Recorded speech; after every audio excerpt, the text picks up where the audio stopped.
வெள்ளித்திரையின் தலைப்புச் செய்திகள். கபாலியை முந்தும் பாகுபலி. கமலஹாசன் அரசியலுக்கு வர ஆதரிக்கும் பிரபல கதாநாயகி. பிரபுதேவாவுடன் நடிக்க மறுத்த நயன்தாரா. இனி விரிவான செய்திகள். பிரபாஸ், ராணா, அனுஷ்கா, தமன்னா, சத்யராஜ் உட்பட பலர் நடிப்பில் உருவாகியுள்ள பாகுபலி படத்தின் 2ஆம் பாகம் ஏப்ரல் மாதம் வெளியாக உள்ளது. அதற்கு முன்னோட்டமாக அந்த படத்தின் முன்னோட்டத்தை வெளியிட்டிருக்கிறார் இயக்குனர் ராஜமௌலி. இந்த முன்னோட்டம் வெளியான 5 மணி நேரத்தில் 50 லட்சம் பார்வையாளர்களை கடந்துள்ளது. ரஜினி நடித்த கபாலி பட முன்னோட்டம் வெளியான 22 மணி நேரத்தில் 50 லட்சம் பேர் பார்த்தது சாதனையாக இருந்தது. அப்போது கபாலி சாதனையை பார்த்து அனைவரும் வியந்தனர். இப்போது கபாலி சாதனையை முறியடித்து வெளியான 5 மணி நேரத்தில் 50 லட்சம் பார்வையாளர்களை கடந்து பிரமிக்க வைக்கும் வகையில் முன்னேறி கொண்டிருக்கிறது பாகுபலி 2ஆம் பாக பட முன்னோட்டம். கமல்ஹாசன் கூறிய அரசியல் சார்ந்த கருத்துக்களை நான் வரவேற்கிறேன் என்று தெரிவித்திருக்கும் நடிகை கஸ்தூரி, நல்லது செய்ய வேண்டும் என்ற எண்ணத்தில் ஒரு சினிமா பிரபலம் வந்தால் உடனே அவரை பற்றி தவறாக விமர்சனம் செய்து அவரை அசிங்கப்படுத்துவது எந்த விதத்தில் நியாயம் என்று கேள்வி எழுப்பியிருக்கிறார். தகுதி இல்லாதவர்களும் யார் என்றே அடையாளம் தெரியாதவர்களும் அரசியலுக்கு வரும்போது மக்கள் மத்தியில் பிரபலமாக உள்ள ஒரு சினிமா நடிகர் அல்லது பல கோடி பேர்களால் அறியப்படுகிற ஒரு சினிமா பிரபலம் அரசியலுக்கு வருவதில் என்ன தவறு இருக்கிறது? தமிழ் சினிமாவில் கமல்ஹாசன் மாதிரி ஆளுமை படைத்த ஒரு நடிகர் அரசியல் பற்றி தனது நேர்மையான பார்வையை மிகச்சரியாக பதிவு செய்திருக்கிறார். அவரை போன்று ஸ்ரீபிரியா, அரவிந்த் சுவாமி, ஜிவி பிரகாஷ், ஆர்ஜே பாலாஜி, கௌதமி என பல பிரபலங்கள் அரசியல் பேசுவது ஆரோக்கியமான விஷயம். ஜல்லிக்கட்டு, நெடுவாசல் என நடிகர்கள் தொடர்ந்து குரல் கொடுத்து வருவது இந்த சமூகத்துக்கு தேவையான மற்றும் ஆரோக்கியமான விஷயம். அரசியலுக்கு வர சினிமாக்காரர்களுக்கு தகுதி இல்லை என்றால் தற்போது அரசியலில் உள்ளவர்கள் எல்லாம் தகுதிகளோடு தான் இருக்கிறார்களா என்று தான் கேட்க தோன்றுகிறது. சினிமாவை பற்றி வரும் கிசுகிசுகளை ரசித்து படிப்பதில் ஆர்வம் காட்டும் சமூக பிரச்சனை பற்றி சினிமா பிரபலங்கள் கருத்து சொல்ல வேண்டும் என்று எதிர்பார்க்கும் சமூகம், அதே சினிமா பிரபலங்கள் அரசியலுக்கு வரக்கூடாது என்று சொல்வதில் துளியும் நியாயமில்லை என்கிறார் அவர். கமல்ஹாசன் நடித்த உன்னை போலொருவன், அஜித் நடித்த பில்லா 2ஆம் பாகம் போன்ற படங்களை இயக்கிய சக்ரி டோலட்டி தற்போது யுவன் சங்கர் ராஜா தயாரிப்பில் கொலையுதிர் காலம் படத்தை இயக்கி வருகிறார். தமிழ், தெலுங்கு இரு மொழிகளிலும் உருவாகும் இந்த படத்தில் நயன்தாரா முக்கிய வேடத்தில் நடித்து வருகிறார். இந்த படத்தின் ஹிந்தி பதிப்பில் தமன்னா நடிக்க இருக்கிறார்.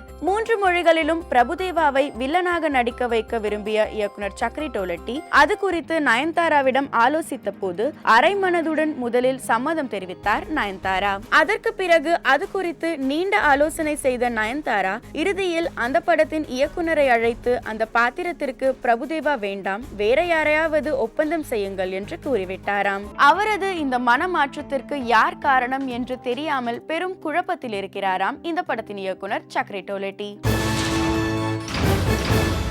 விஜய் சேதுபதியுடன் தொடர்ந்து நான் 3 படங்களில் நடித்ததால் அவர் எனக்கு ஆதரவாக இருக்கிறார் என்றும் பட வாய்ப்பை பெற்று தருகிறார் என்றும் பல மீடியாக்கள் செய்திகள் வெளியிட்டன. தொடர்ந்து அப்படி செய்திகள் வந்ததால் இப்போது அவர் எனக்கு வாய்ப்பு தர மறுக்கிறார் என்கிறார் நடிகை ஐஸ்வர்யா ராஜேஷ். விஜய் சேதுபதியை பொறுத்தவரை அவருடன் யார் தொடர்ந்து நடித்தாலும் இப்படி எழுதுவது என்பதை மீடியாக்கள் கொள்கையாக வைத்திருக்கிறார்கள் என்று நான் நினைக்கிறேன். காயத்ரி, ரம்யா நம்பீசன் என்று விஜய் சேதுபதியுடன் நடித்த பல நடிகைகள் ஏற்கனவே இப்படிப்பட்ட விமர்சனங்களுக்கு ஆளாகியுள்ளனர் என்று கூறும் ஐஸ்வர்யா ராஜேஷ், என்னை பொறுத்தவரை ரம்யா நம்பீசன் தான் விஜய் சேதுபதிக்கு ஏற்ற ஜோடி என்கிறார். டார்லிங் வெளியாவதற்கு முன்பு வெற்றி அடைந்தால் நடிக்கலாம், இல்லாவிட்டால் இசையமைப்பை மட்டும் பார்த்து கொள்ளலாம் என்று நினைத்தேன்.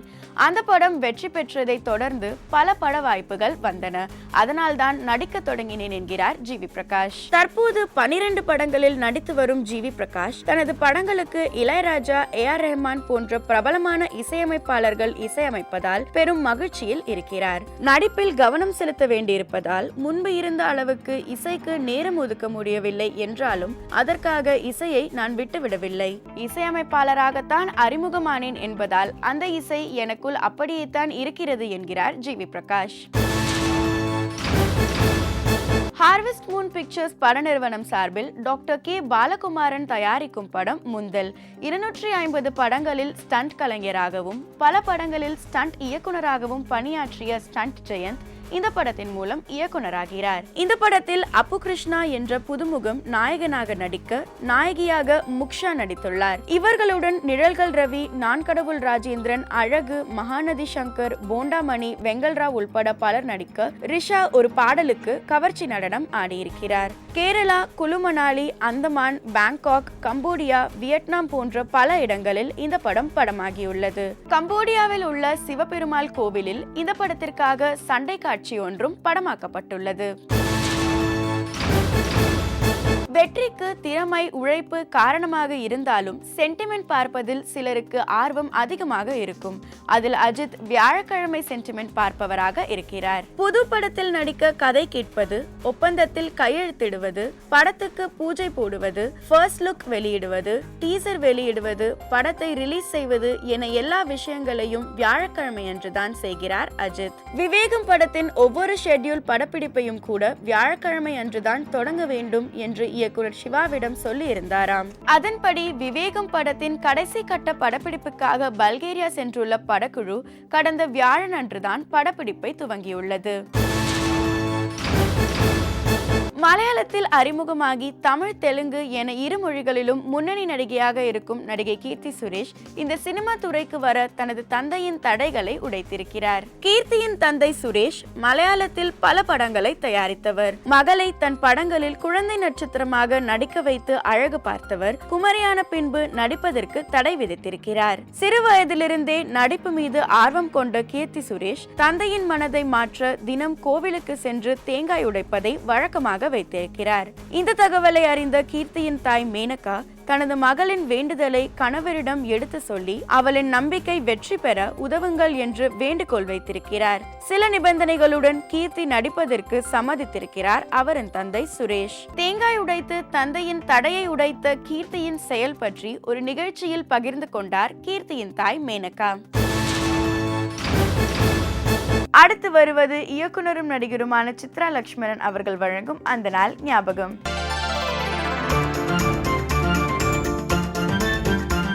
பூவைக்கு பூக்கள் சொந்தம்மா, பூவுக்கும் தேனுக்கும் பூச்செந்தும் போதைக்கும் ஏக்கள் சொந்தம்மா. I love you, I love you, I love you.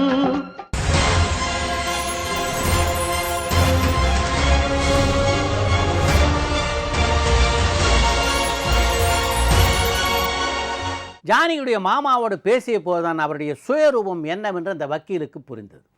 எம்ஜிஆரையும் ஜானகியும் பழி வாங்குவதையே அவர் குறிக்கோளாக வைத்திருப்பது தெரிந்ததும் அவர் மீது வழக்கு தொடர முடிவு செய்தார் அந்த வக்கீல்.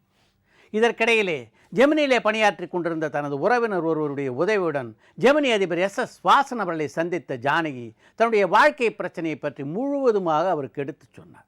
ஏற்கனவே சந்திரலேகா திரைப்படத்திலே ஜானகி ஒரு சிறு பாத்திரத்திலே நடித்திருந்ததால் SS வாசன் அவர்கள் ஜானகியை நன்கு அறிவார். இன்னொருவரை திருமணம் செய்து கொள்வது என்பது உன்னுடைய சொந்த விருப்பம், அது சரியா தப்பா என்றெல்லாம் நான் சொல்ல தயாரில்லை. ஆனால் ஒரு பெண்ணுடைய பணத்தை அபகரிப்பது என்பது ஒரு சமூக குற்றம். அதை தடுக்க வேண்டிய கடமை எல்லாருக்கும் இருக்குது. அதனால் நான் நிச்சயமாக அவனுடைய மாமாவை வரவழைத்து அவருக்கு புத்திமதி சொல்கிறேன் என்று சொன்ன SS வாசன் அவர்கள் அடுத்த நாளே ஜானகியுடைய மாமாவை ஸ்டூடியோவுக்கு வர சொன்னார். ஜானகியுடைய பணத்தில் ஒரு காசு கூட எனக்கு வேணாம். இதே ஜெமினி ஸ்டூடியோவில் வேலை செஞ்சுட்டு இருக்க ஜானகியுடைய உறவினர்கிட்ட மொத்த பணத்தையும் கொடுக்க நான் தயாராக இருக்கேன். ராமச்சந்திரனை பொறுத்த வரைக்கும் அவர் ஜானகியை காதலிக்கிறது, கல்யாணம் பண்ணிக்க ஆசைப்படுறேன்னு சொல்கிறது எல்லாம் பணத்துக்காக தான். ஜானகி கிட்ட பணம் இல்லைன்னு தெரிஞ்சால் ராமச்சந்திரன் ஜானகியை திரும்பி கூட பார்க்க மாட்டார் என்று வாசனிடம் சொன்னார் ஜானகியுடைய மாமா. அதற்கு பிறகு ஜானகியை ஸ்டூடியோவுக்கு வர சொல்லி அவரை சந்தித்த SS வாசன் நல்ல யோசனை பண்ணி ஒரு முடிவெடுமா என்று ஜானகிக்கு அறிவுரை கூறி அனுப்பினார். ஜானகியுடைய மாமா மீது வழக்கு தொடரப்பட்டு அந்த வழக்கு நடைபெற்று கொண்டிருந்த வேளையிலே இயக்குனர் K. சுப்பிரமணியம் அவர்களை சந்தித்தார் எம்ஜிஆர். ஜானகிக்கு எம்ஜிஆருக்கும் உதவ முன் வந்ததனால எப்படிப்பட்ட பழிச்சொல்லுக்கு தாங்கள் ஆளாக்கப்பட்டிருக்கணும் என்பதை எம்ஜிஆருக்கு எடுத்துச் சொன்னார் K. சுப்பிரமணியம். சினிமா உலகிலே செல்வாக்கோடு இருக்கின்ற ஒரு பெண்ணுடைய தகாத உறவுக்கு உடந்தையாக இருந்து அவருடைய பணத்தை பங்கு போட்டுக்கொள்வதற்கு நாங்கள் 2 பேரும் முயற்சி பண்ணிக்கிட்டு இருக்கிறதாக எங்கள் மேலே வீணாக பழி சுமத்தப்பட்டிருக்கு என்று எம்ஜிஆரிடம் சொன்ன K. சுப்பிரமணியம் அடுத்து எம்ஜிஆர் என்ன செய்ய வேண்டும் என்றும் அவருக்கு சொன்னார்.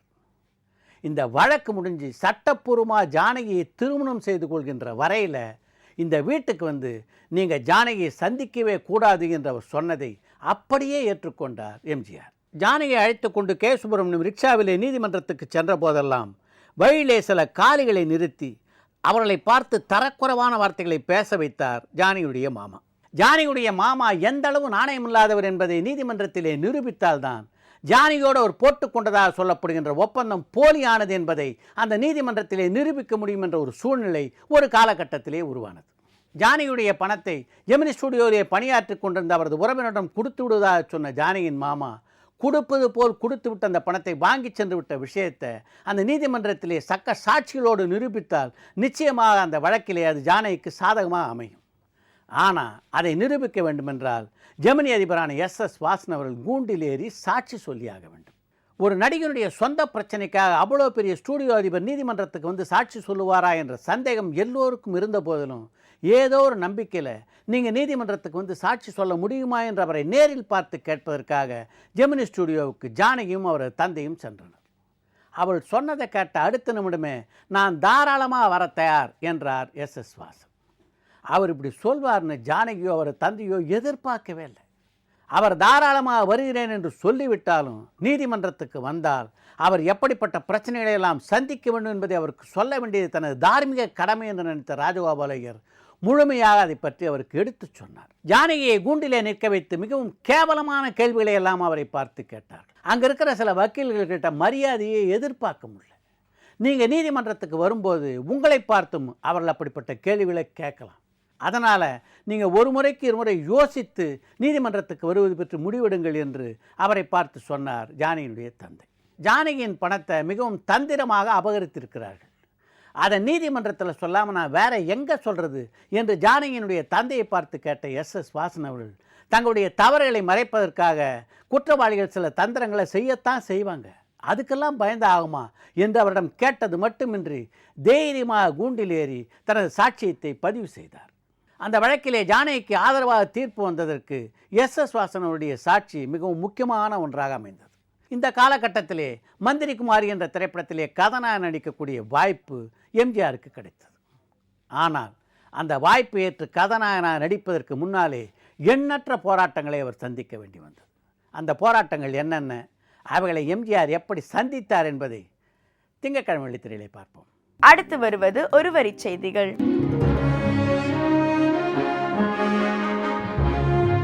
பிரபுதேவா நடிக்கும் யங் மங் சங் படத்தின் படப்பிடிப்பு நடக்கும் இடத்திற்கே சென்று மெட்டு அமைக்கும் வேலைகளை செய்து வருகிறாராம் இசையமைப்பாளர் அம்ரேஷ். சமுத்திரக்கனி நடிப்பில் ஏமாலி என்கிற படத்தை இயக்க இருக்கிறார் இயக்குனர் VZ துரை.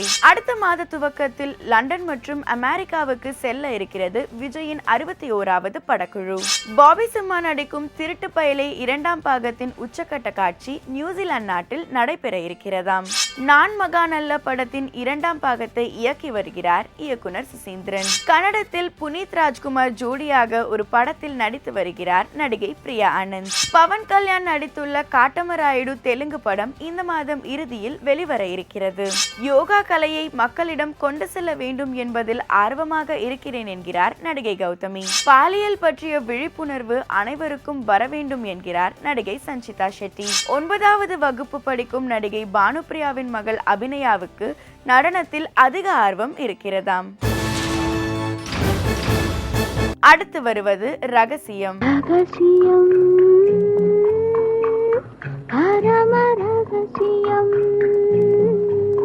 படவிழாக்களுக்கு மட்டும் இல்லாம படப்பிடிப்பு தளத்திலையும் பாதுகாப்பு குழுவோட தான் இருக்காராம் அந்த காம்பியர் ஹீரோ.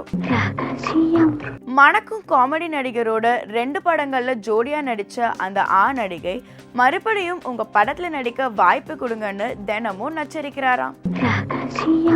சூப்பர் ஸ்டாரோட பாடல் வரி பிளஸ் கேப்டனோட ஹிட் பட பெயரை கொண்ட அந்த படத்தை தயாரிக்கிற அந்த மும்பை கம்பெனி படத்தோட வெளியீட்டுக்கு செலவு செய்ய ஆர்வமே காட்டலையாம். படப்பிடிப்பு முடியறதுக்குள்ள பல தடவை தன்னோட நாட்டுக்கு பறக்கிற அந்த லண்டன் நடிகை விமான செலவு பில்லை எல்லாம் அந்த படத்தோட தயாரிப்பாளருக்கு அனுப்பிச்சிடுறாங்களாம். அடுத்து வருவது மறக்க முடியுமா?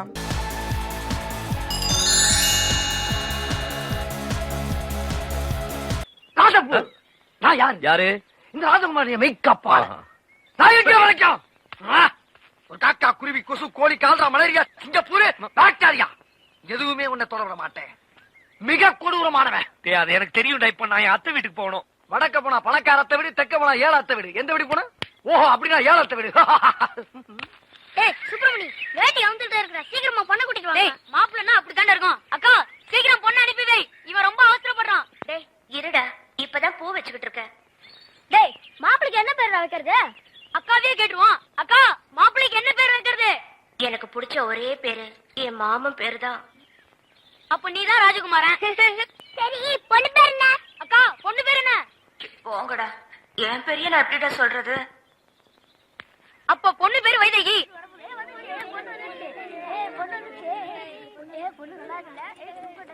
போய் மாப்பிள்ளை பக்கத்துல உட்காருடி. ஏய், பொண்ணு வந்துருச்சு. தாலி கட்டா. ஏய், கட்டி மேல கட்டி மேல.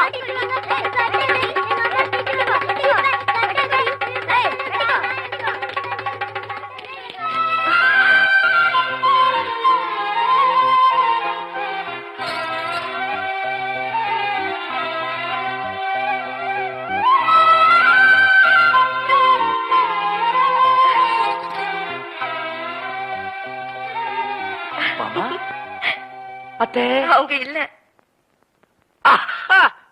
அதான் வேணும். அவங்க கோயிலுக்கு போயிருக்காங்க. அது மாடு கண்ணு போட்டிருக்குன்னு கேள்விப்பட்டேன். அதான் சீம்பால் சாப்பிட்டு போலான்னு வந்தேன். அவங்க எப்ப வர்றது, நான் எப்ப சீம்பால் சாப்பிடுறது? வரேன்.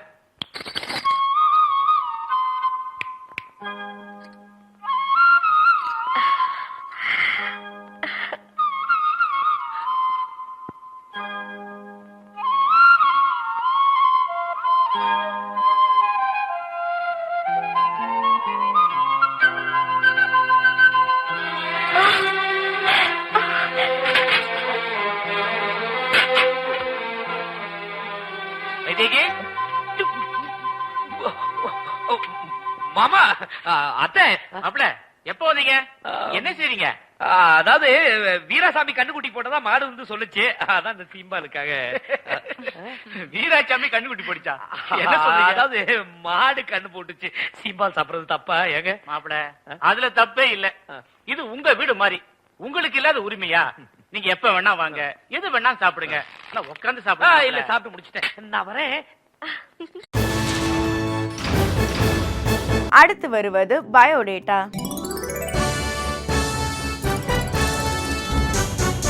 இன்றைய பயோடேட்டா நிகழ்ச்சியில் இடம்பெறும் கலைஞர் இயக்குனர் வி.சி. குகநாதன். பெயர் வி.சி. குகநாதன். பிறந்த நாள் 16-11-1946. பிறந்த இடம் புங்குடுதீவு, யாழ்ப்பாணம். தந்தை வி. செல்லையா, தாய் ராஜேஸ்வரி, மனைவி ஜெயா. படித்தது எம்.ஏ. கதையாசிரியராக அறிமுகம். புதிய பூமி இயக்குனர் சாணக்கியா.